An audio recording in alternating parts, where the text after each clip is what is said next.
नमस्कार, मैं हूं अविनाश चंद्रवंशी और आप देख रहे हैं न्यूज़ प्लस 21। छत्तीसगढ़ में आज बंद का आह्वान किया गया है।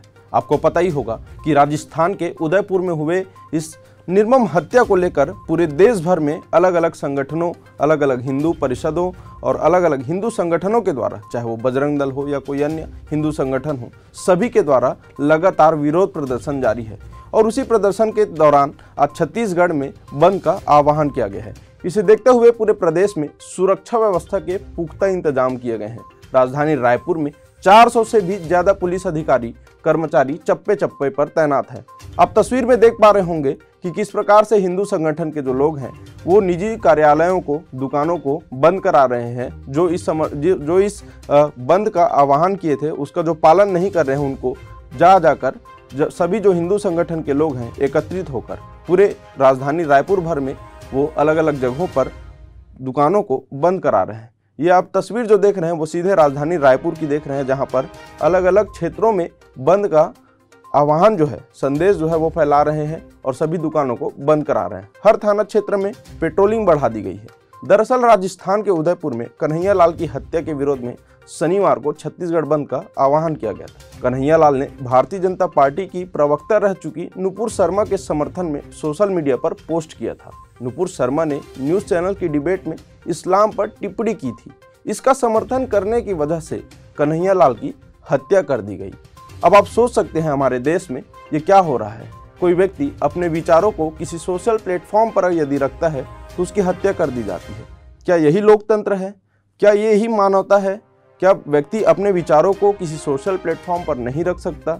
ऐसे कौन लोग हैं जो इसे आतंकी रूप दे रहे हैं? कौन लोग हैं जो इन विचारों को रखने पर व्यक्तिगत रूप से बदला ले रहे हैं?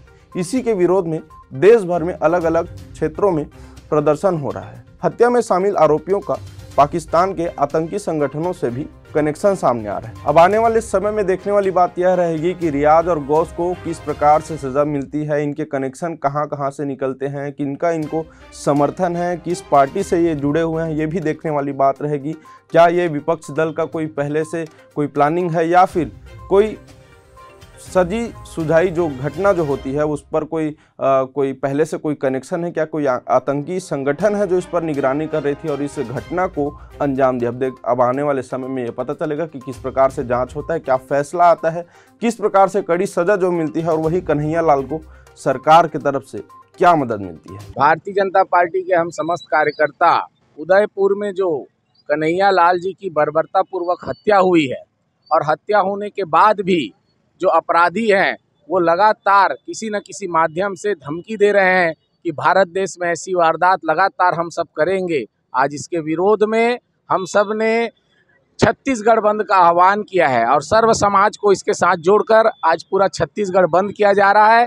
आज हम सब ये सुबह यहाँ आत्मानंद स्कूल आमापारा में आए हुए हैं। ये स्कूल खुला हुआ था। हम सब ने यहाँ पर अनुरोध किया कि स्कूल को बंद किया जाए और हमारी बातों को पालकों ने और बच्चों ने, छात्रों ने समझा और ये स्कूल अब बंद किया जा रहा है। हम सर्व समाज से अपील करते हैं कि ये मानवता के लिए, देश की एकता के लिए और हमारे हिंदुत्व समाज के लिए भी हम सबको एक होकर इस बंद का समर्थन करना चाहिए। जितना हम सब एकजुट होंगे उतना ऐसी ताकतों के हौसले पस्त होंगे और हम सब भारत देश के लिए प्रेम और सौहार्द के साथ रहेंगे। ऐसी कामना है। आज छत्तीसगढ़ बंद रहेगा, हम सब पूरा प्रयास कर रहे हैं। ऐसे ही तमाम बड़ी जानकारियों से अपडेट रहने के लिए देखते रहें न्यूज़ प्लस 21, आपके हक की बात।